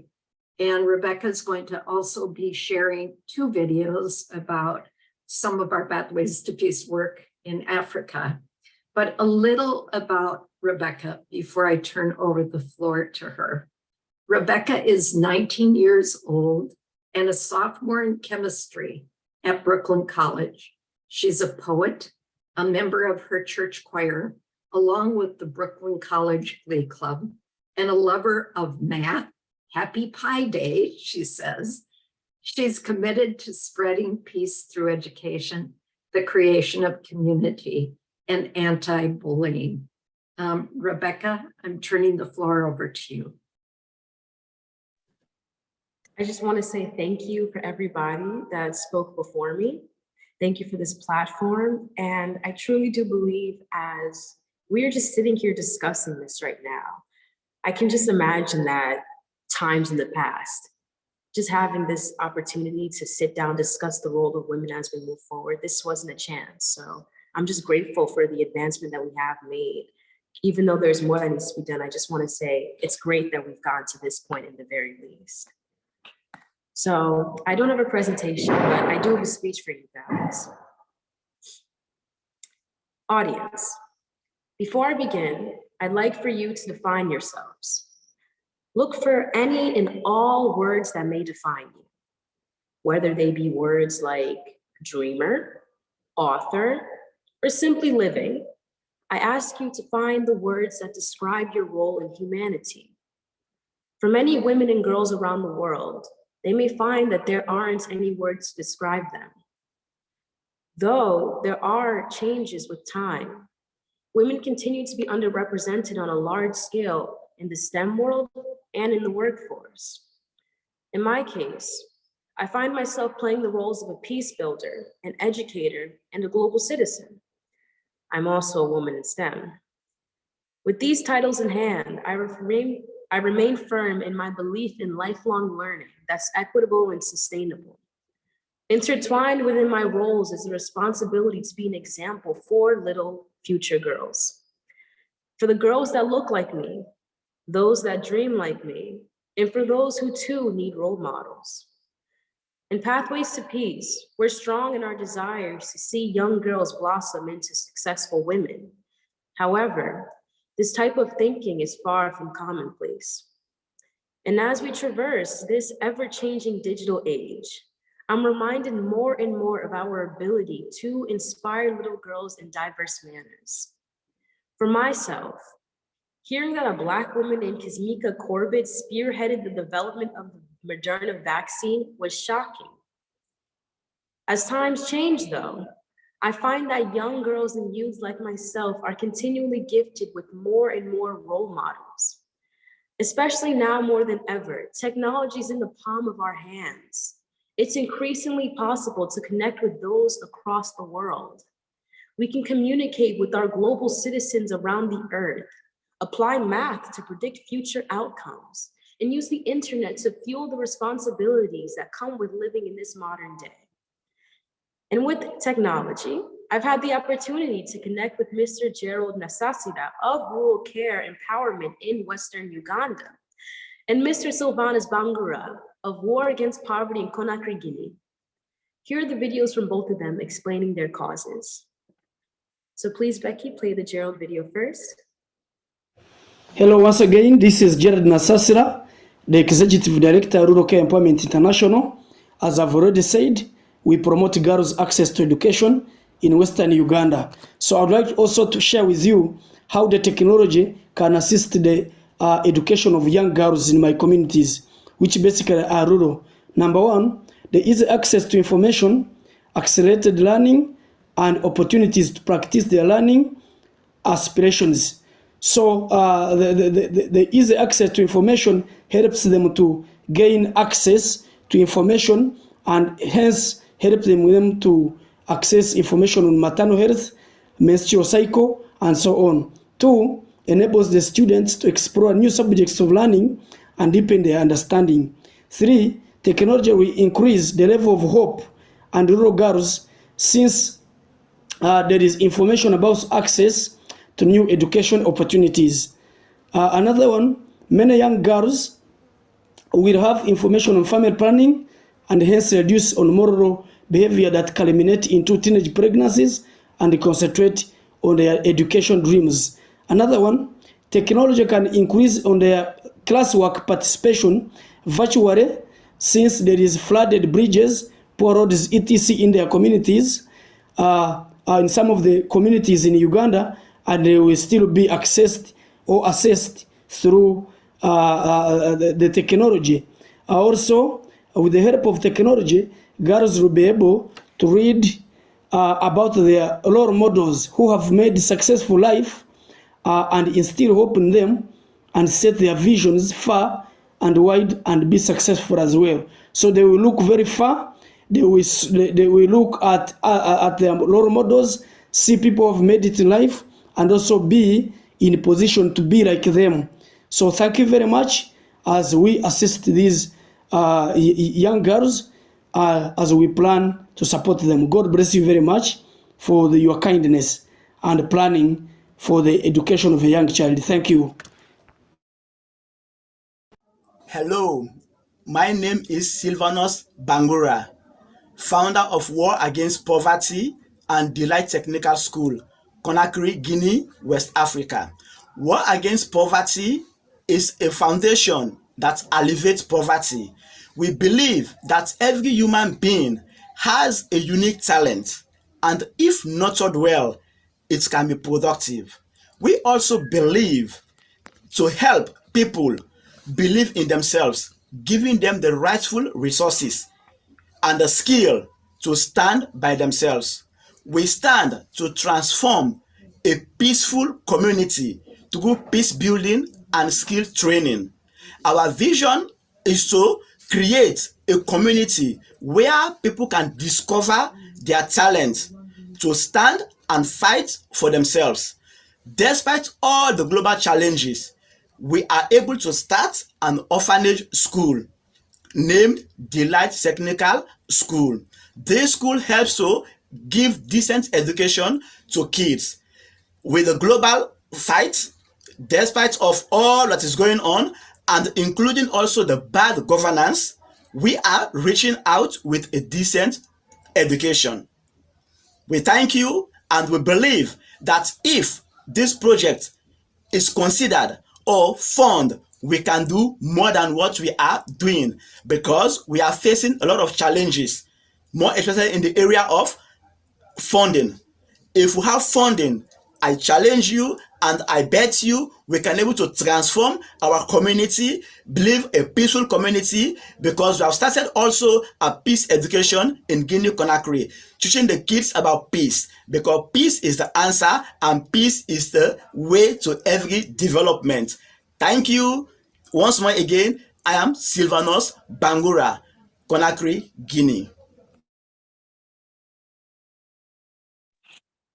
So I just want to say thank you to the work that Mr. Sylvanus and Mr. Gerald are doing in their respective countries. I see that Mr. Gerald is here right now, and I just want to highlight that my family is from Sierra Leone, and Mr. Sylvanus is also from the same country as me, but he's working in the neighboring country, Guinea. And I know that, especially in our cultures, there's a lot of people that don't want to see women outside of the traditional roles. And I just want to thank them for taking that jump to promote the inclusion of women and teaching young girls to be stronger in as they grow and as they just navigate society too. So thank you for that, Mr. Gerald. And Mr. Vanas is not here right now, but I still got to say thank you. From across the continent of Africa to here in the US, I see that these men and I share the idea of keeping education at our forefront. And without technology, my connection with Mr. Nasasira and Mr. Bangura may have been impossible. By hearing from their voices across the globe, I too became educated in different manners. In Mr. Nasasira's home, without access to consistent internet, I learned that some girls dropped out of school and couldn't afford opportunities like attending college. As they fight against poverty and maintaining their homes in Africa, I see that stable access to internet is a means to bring information and combat lack of knowledge. I think there is little difference between the girls that Mr. Bangura and Mr. Nasasira works with. The only difference between me and them is that I live here in America and they're in Africa. Here in America, I work hard to ensure education is continuously exemplified by discussing the importance of school. But the truth is that there are limitations to my sole efforts as a human being.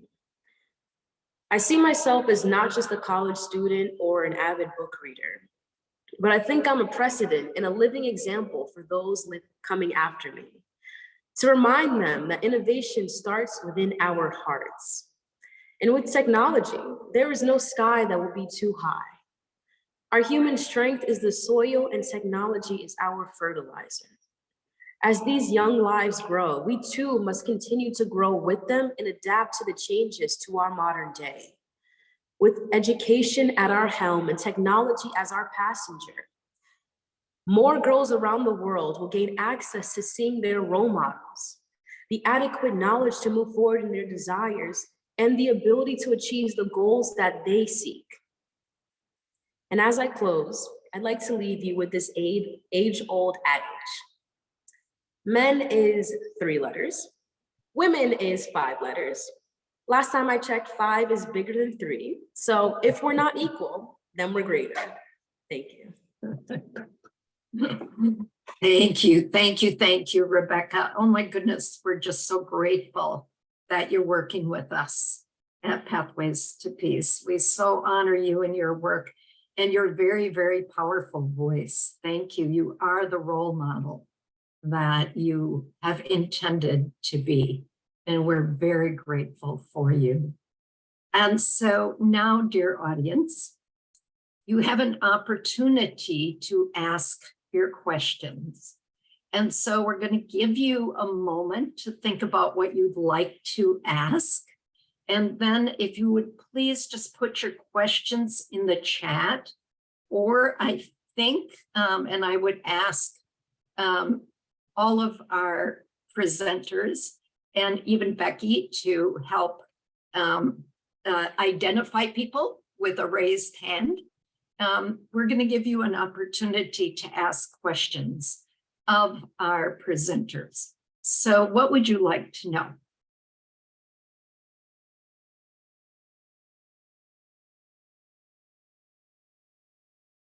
Oh, the audience is quiet. Well, so we have some questions, or at least I have some questions that I would love. Oh, Rebecca, raised hand. Please. Yeah, I have a question.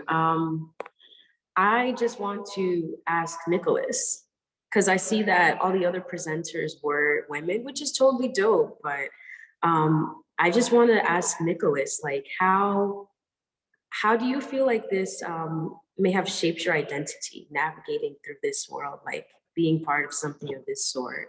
Because I feel like it's really easy for women to say like, oh, women need to move forward. But I imagine that you might have some peers that don't agree with that. So how has that identity kind of played out for you?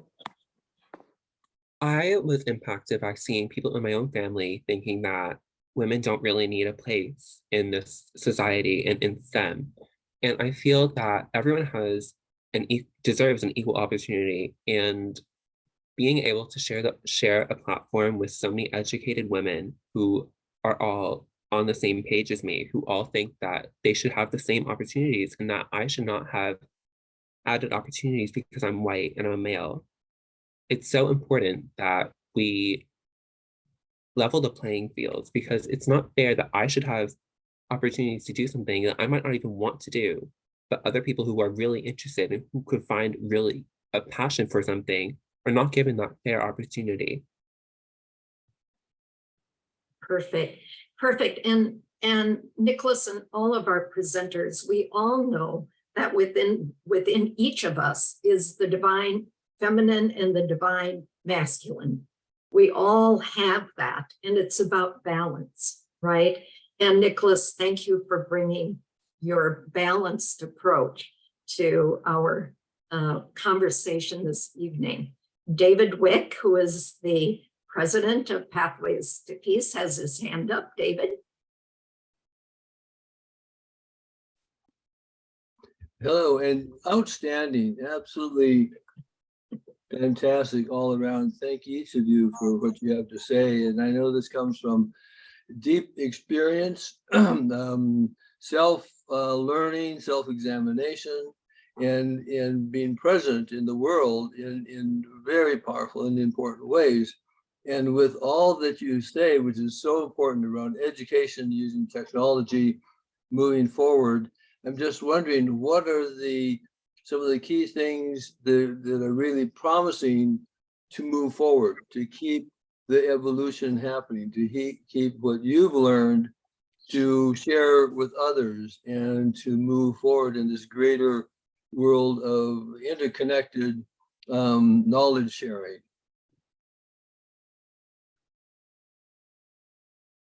George has got.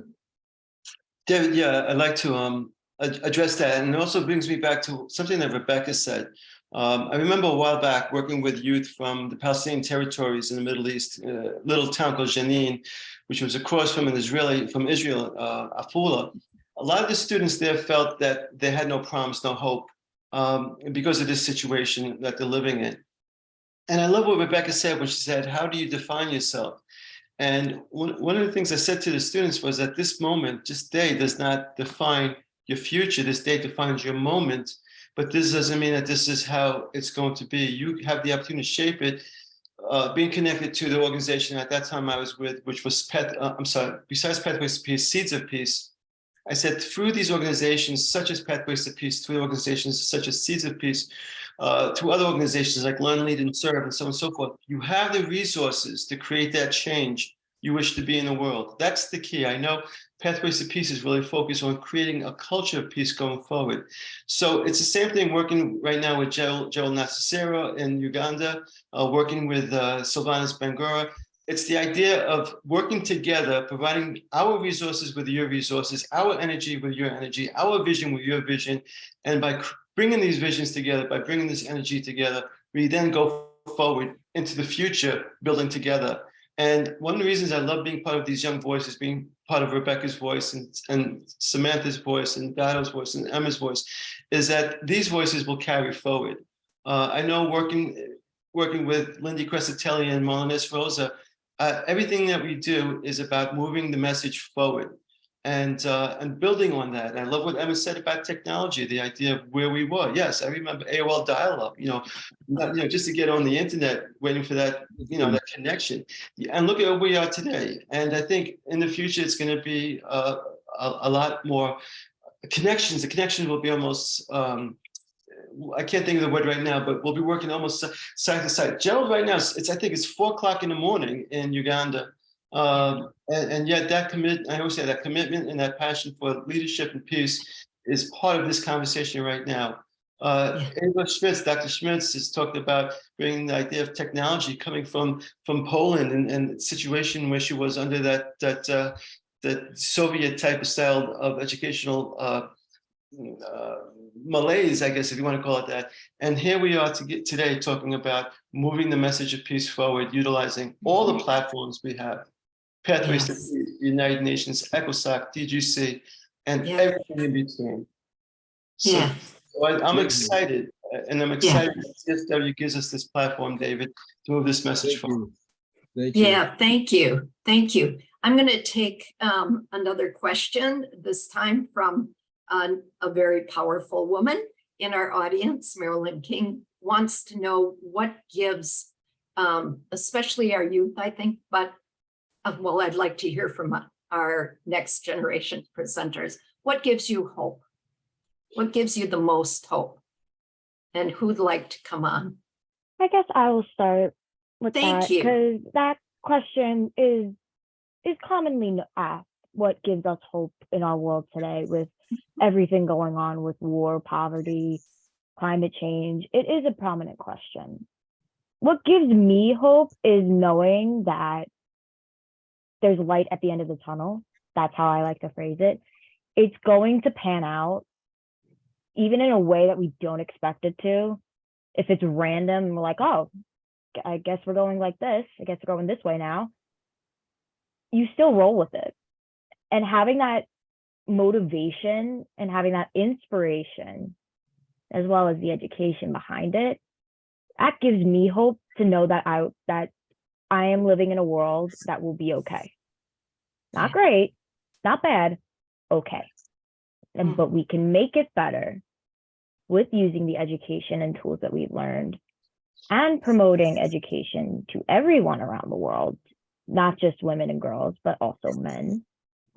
But having that education standpoint and knowing that everybody can receive an education is the starter for it. That's what gives me hope, knowing that everybody can get an education. They have a disability, if they are having a learning difficulty, that everybody will receive an education in their own way and be able to use that education around the world. Thank you, Emma. And I think I saw Rebecca's hand up. Rebecca? Yeah, awesome answer, by the way, Emma. Like that's really solid. Yes, always. The thing for me that keeps me going is knowing that there were people before me and knowing that there will be people after me. And I'm a little weird. So in math, you have this thing called an asymptote. An asymptote is a value that you can approach, but you'll never actually get there. So you can go really close to it. Like if you have a vertical asymptote at 0, you will have values on the left side that will be equal to like negative 0.00000001. So it's not quite 0. And on the right side, it'll be the exact same. It's not quite 0, but it's super close to it. And the way I see it is there is a limit that we may be approaching. And we may never get there, but I don't want to focus on the fact that we may never get there. I'd rather focus on the fact that we're continuously increasing. And that's the thing that keeps me going, because with time, there's going to be more additions added. And we may always say that more needs to be done. There are even things that people are saying in terms of age-old traditions that more needs to be done. So what came before me is simply an addition to what will come after me. And yeah, thank you. Beautiful. Thank you, both of you. I think we should ask that question of our other presenters as well. Dado or Samantha, would you like to respond to what gives you hope? Yeah, I'll go. So I'd say what gives me the most hope is knowing that there's so many people in this world, like everyone here today, and so many people who are just dedicated like nonstop to making sure these changes are in effect. And knowing that we have developed our society to where women are almost equal, just gives me hope that we can get even closer to equal, and that the tools that everyone needs to get an education are being developed. It's just the fact of implementing them all around the world, which we have many people dedicated to doing. So it just is really inspiring to know that there are many people out there like me who are excited about the future and ready to do everything that we can to make sure that it improves. Beautiful. Thank you, Samantha. Dado, would you like to add your thoughts?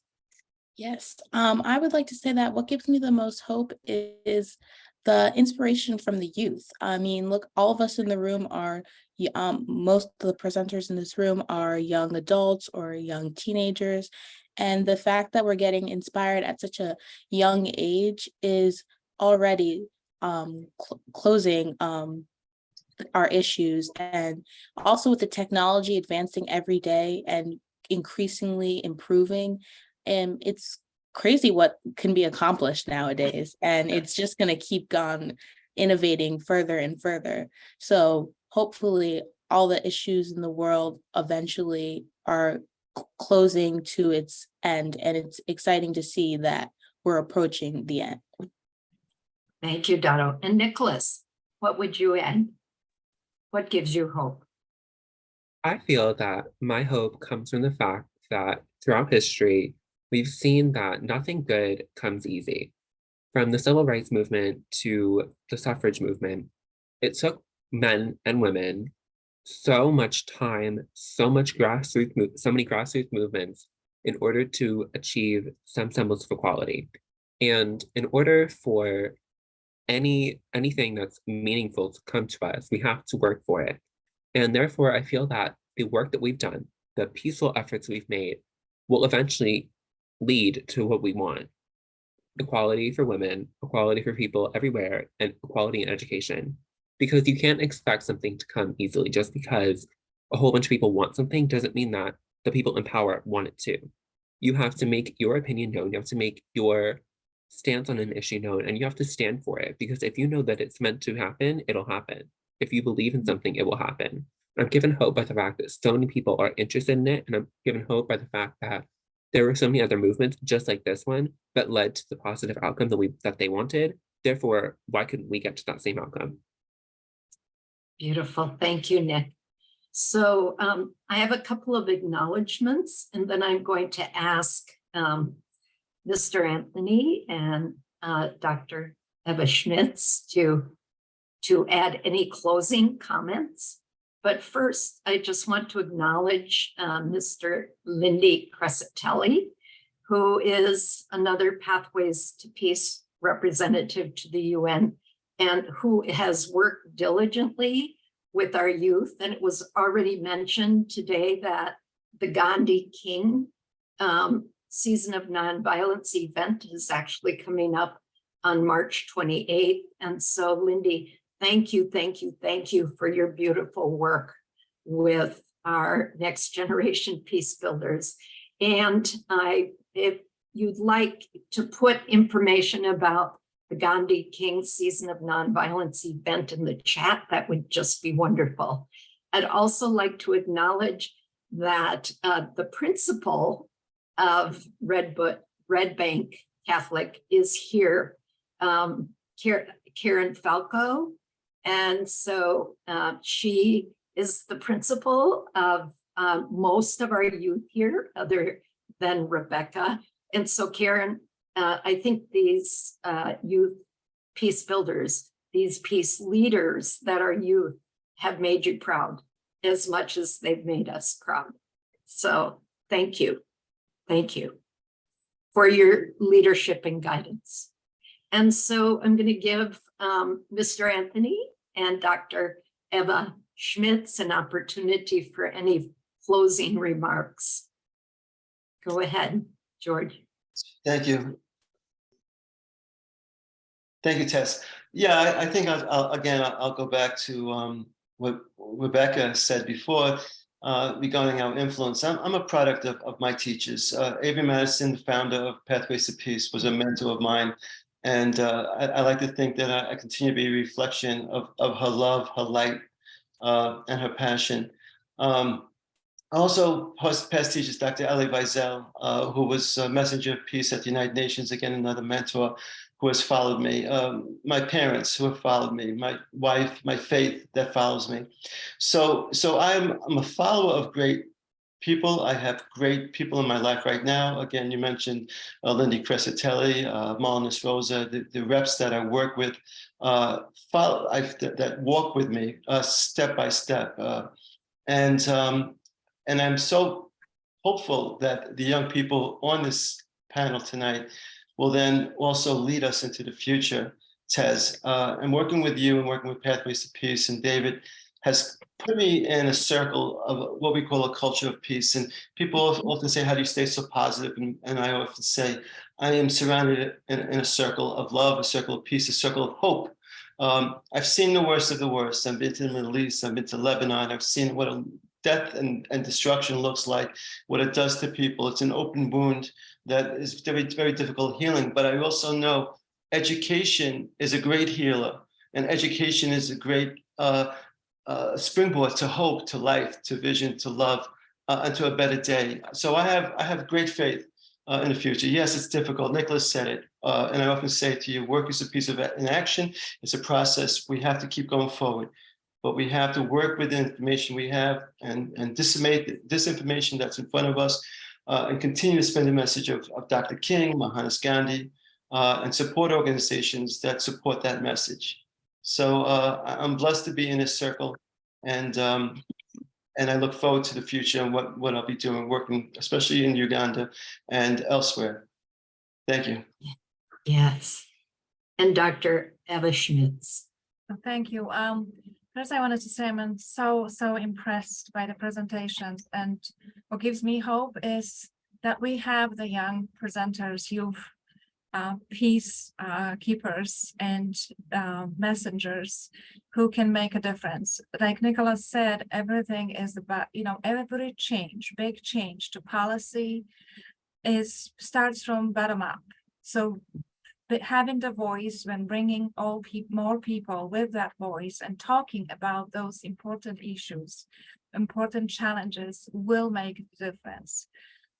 knowing that Pathways to Peace have so many ways to connect with people around the world and impact people around the world is incredible. And I'm so proud that I am part of this movement right now. I think all the time about what's happening in the world right now. When you said, George, that, it's a moment in your life when you think there's no hope. I was thinking about Ukraine and all these women and children, all these families that their life is completely disrupted right now. But it is now, and we're working and we're supporting them already in many different ways. So again, we'll continue working towards the culture of peace and educating people around the world. We are very fortunate, much more fortunate in the United States when we see the changes. We need to make this, continue seeing the changes, growing the changes, implementing policies, implementing programs, and sharing what we have with the rest of the underrepresented world. Wow, beautiful. And so, Becky, I wonder if we can open up gallery view and if we can give people an opportunity to unmute themselves. We are so grateful for you, Becky. So we're going to give you a little round of applause for providing this tech support. Thank you, thank you, thank you. And if the rest of our audience members feel comfortable coming on, opening up their video so we can see you, we're going to do a couple of things in closing. The first thing we're going to do is to give a standing ovation while we're sitting in our seats for these amazing presenters. Are you ready? Let's go. You can open your mics so they can hear you. Outstanding. Incredible. Way beyond So awesome. much love. Way beyond awesome. Woo-hoo. Wonderful work. You're wonderful. You're amazing. And you do inspire hope in all of us. And you are powerful and you're wise. And you're just almost beginning what you can do. So we are so very, very grateful for each and every one of you. And I So think we next- need to give it up for Tez for putting all of this together and doing this with us. And ever since they've been passing, taking on this role. So let us give Tez a round of applause for that. Emma, you are the best. Thank you, thank you, thank you. And so we're going to close with some movement just to bring up our energy so you can leave feeling as high as you can on peace. So at Pathways to Peace, we say, you are a pathway to peace, no matter where you've been, no matter where you are today or where you see yourself going, you are a pathway to peace. So 3 times you're going to repeat what I give you. And please unmute yourselves so we can hear you. Unmute yourselves. We'll wait for you. Unmute yourselves. We want to hear your voices. Unmute yourselves. There you go. All right. So 3 times, and you're going to put your hands on your heart. I am a pathway to peace. 3 times. I am a pathway to peace. I am a pathway to peace. I am a pathway to peace. Now, the next movement is you are a pathway to peace. So look around the room 3 times. You are a pathway to peace. You are the pathway to peace. You are a pathway to peace. Now arms wide. We are We the pathways to peace.